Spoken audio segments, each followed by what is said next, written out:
بسم الله الرحمن الرحيم.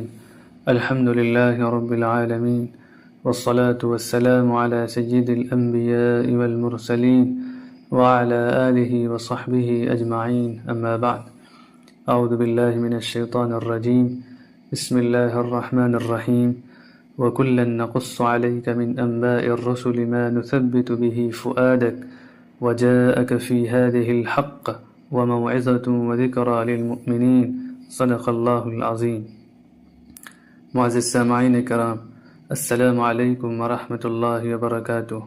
جیسا کہ آپ حضرات کو معلوم ہے کہ ہمارے اس چینل پر سیرت طیبہ سیریز کا باقاعدہ ایک سلسلہ شروع کیا گیا تھا، جس کی کچھ تعارفی ویڈیو آپ حضرات کے سامنے پیش کی گئی تھیں، لیکن کسی وجہ سے یہ سلسلہ منقطع ہو گیا اور اب پھر سے باقاعدہ اس سلسلے کا آغاز کیا جا رہا ہے.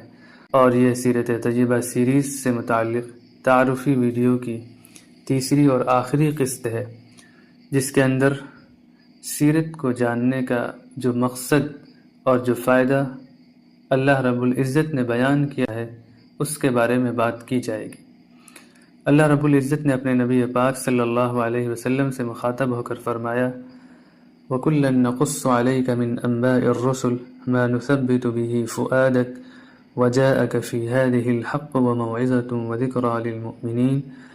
اور ہم آپ کے سامنے انبیاء کے واقعات بیان کرتے ہیں جس سے آپ کے قلب کو قوت اور سکون عطا کریں، اور ان واقعات کے ضمن میں اہل ایمان کے لیے حق اور حقیقت اور موعظت اور نصیحت اور تذکیر اور یاد دہانی سامنے آ جائے.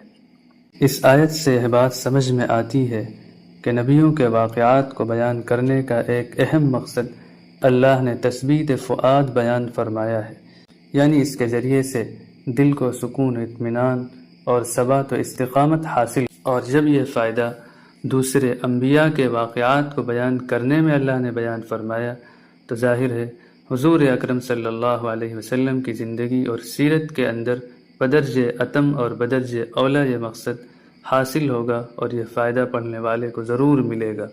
جو لوگ بھی آپ صلی اللہ علیہ وسلم کی سیرت کو پڑھیں گے، اللہ ان کے دلوں کے اندر ایمان اور یقین پر ثبات اور استقامت پیدا فرمائیں گے.